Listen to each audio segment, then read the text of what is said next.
की करेंसी से ज़्यादा ताकतवर हो रहा है भारतीय पैसा। प्रधानमंत्री नरेंद्र मोदी ने हाल ही में फ्रांस से यूनाइटेड पेमेंट इंटरफेस यानी यूपीआई की शुरुआत की घोषणा की थी। अब यह बताया जा रहा है कि भारत इंडोनेशिया में भी इसी तरह के सौदे पर मोहर लगाना चाहता है। रिपोर्ट के मुताबिक दोनों देश घरेलू मुद्रा में द्विपक्षीय व्यापार, रियल टाइम कार्ड रिकॉग्निशन और डिजिटल पेमेंट को मंजूरी देना चाह रहे हैं। नमस्कार, मैं आर्यन सिंह, आप देख रहे हैं न्यूज डंका। न्यूज डंका में आपका स्वागत है। दोस्तों, आज हम बात करेंगे चीन की करेंसी से ज़्यादा ताकतवर होगा भारतीय पैसा।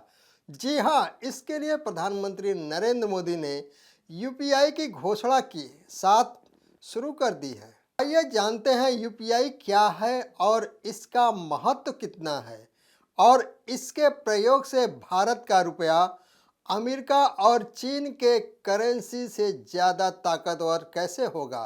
तो आइए जानते हैं। यूनिफाइड पेमेंट इंटरफेस यानी यूपीआई भारत के डिजिटल भुगतान परिदृश्य में एक सच्चे एकीकर्ता के रूप में उभरा है। कुल मिलाकर यूपीआई प्रणाली में लगभग 450 मिलियन उपयोगकर्ता है, जो इसे भुगतान प्रणाली का एक सच्चा पावर हाउस बनाता है। अपने निर्बाध और सुरक्षित भुगतान पारिस्थितिकी तंत्र के साथ यूपीआई ने त्वरित हस्तांतरण और वित्तीय गतिविधियों की एक विस्तृत श्रृंखला की सुविधा प्रदान की है। यूपीआई अद्वितीय सुविधा और दक्षता प्रदान करता है, चाहे लेन देन इतिहास की जांच करना हो, उपयोगी बिलों का भुगतान करना हो, चालान प्रबंधित करना हो या ऑटो भुगतान करना हो। इसके अलावा यूपीआई लाइट के साथ इसका जुड़ाव, इंटरनेट कनेक्शन और यूपीआई पिन के बिना लेन देन को सक्षम करके कुछ सीमाओं को संबोधित करता है। वहीं भूटान, नेपाल पहले ही यूपीआई को अपना चुके हैं। अब फ्रांस और यूएई के साथ इंडोनेशिया ने भी यूपीआई को मान्यता दे रहे हैं। 2022 में यूपीआई के developer national payment corporation of India यानी एनपीसीआई ने फ्रांस की सुरक्षित ऑनलाइन भुगतान प्रणाली लाइरा के साथ एक समझौते पर हस्ताक्षर किए। यूरोप, पश्चिम एशिया और संयुक्त राज्य अमेरिका यूएस में यूपीआई का विस्तार करने के लिए भी बातचीत चल रही है। इस सप्ताह की शुरुआत में भारत और यूएई ने राष्ट्रीय मुद्राओं में व्यापार निपटान समझौते पर हस्ताक्षर किए। सिंगापुर और यूएई के बीच यूपीआई की सुविधा पहले ही शुरू हो चुकी है। अब इंडोनेशिया ऐसा तीसरा देश बनने जा रहा है जहां यूपीआई डिजिटल पेमेंट सुविधा मिलेगी। इसी सिलसिले में इंडोनेशियाई विदेश मंत्री ने कहा कि दोनों देश डिजिटल प्रौद्योगिकी, केंद्रीय बैंकों के तहत भुगतान प्रणाली और ज़्यादा स्थानीय मुद्रा का इस्तेमाल करने में सहयोग की संभावना पर चर्चा करेंगे।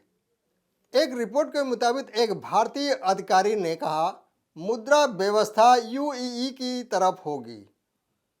पाम तेल का निर्यात करने वाले भारतीय रुपये में कमाई कर सकते हैं। इंडोनेशिया आसियान क्षेत्र में भारत का सबसे बड़ा व्यापारिक साझेदार है और एशिया की सबसे बड़ी अर्थव्यवस्थाओं में से एक है। अधिकारी ने आगे बताया कि पिछले साल लगभग 39 बिलियन डॉलर के द्विपक्षीय व्यापार के साथ इंडोनेशिया भारत का छठा सबसे बड़ा व्यापारिक भागीदार था। दोनों देशों के बीच पाम तेल और पेट्रोलियम के बड़े पैमाने पर शिप पेंट से 19 बिलियन डॉलर का व्यापार हुआ। दोस्तों, आपको बता दें कि यूएई से यूपीआई डील के बाद एक आधिकारिक बयान में दावा किया गया है कि ऐसा करने से दोनों देशों के बीच लेन देन की लागत कम होगी और समय भी कम लगेगा। उम्मीद की जा रही है कि इस व्यवस्था के बदौलत भारत यूएई से कच्चा तेल और अन्य उत्पाद रुपए में खरीद पाएगा। अभी यह लेन देन अमेरिकी डॉलर से होता है। भारत के प्रधानमंत्री नरेंद्र मोदी की संयुक्त अरब अमीरात की यात्रा के दौरान दोनों देशों के बीच रुपए और दिरहम में व्यापार करने के लिए एक समझौते पर हस्ताक्षर किए थे। इसके तहत दोनों देशों के बीच एक लोकल करेंसी सेटलमेंट सिस्टम बनाया जाएगा। इसकी मदद से दोनों देशों के निर्यातक और आयातक व्यापार के लिए अपने अपने देशों की मुद्रा में भुगतान कर सकेंगे। दोस्तों, यह कैसे काम करता है तो आइए समझते हैं। इस सुविधा के तहत साझेदार देश के बैंकों को भारतीय बैंकों के विशेष खाते खोलने होते हैं। आयातक भुगतान के लिए एक विशेष खातों में रुपए जमा करते हैं। इन खातों में रखे हुए बैंक बैलेंस का इस्तेमाल भारतीय निर्यातकों को भुगतान के लिए किया जाता है। बांग्लादेश के साथ इस व्यवस्था के लिए आरबीआई ने स्टेट बैंक ऑफ इंडिया और आईसीआईसीआई बैंक के साथ साथ बांग्लादेश बैंक ने सोनाली बैंक और ईस्टर्न बैंक को एक दूसरे के साथ विशेष खाते खोलने की अनुमति दे दी है। ग्लोबल इकोनॉमिक्स में हमेशा से डॉलर की स्थिति मजबूत रही है।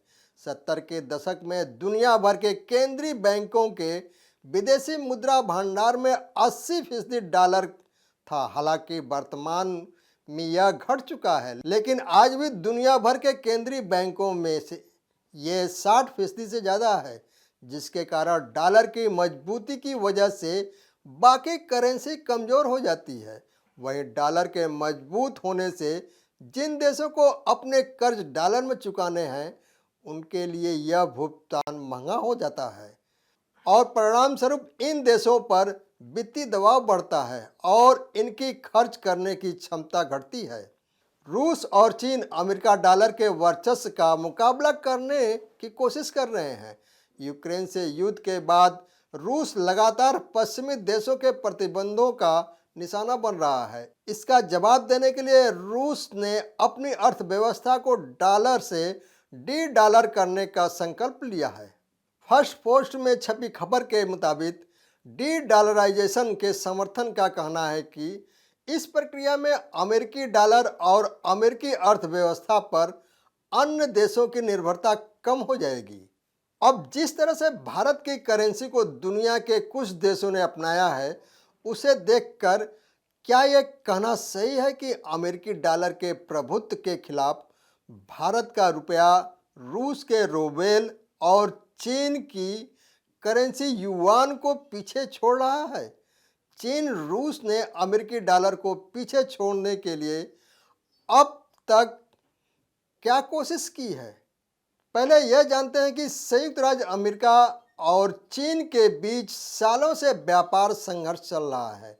यही वजह है कि अमेरिका चीन का सबसे बड़े व्यापारिक दुश्मन बन गया है और कई भागीदारों के खिलाफ प्रतिबंधों को भी लगा दिए हैं।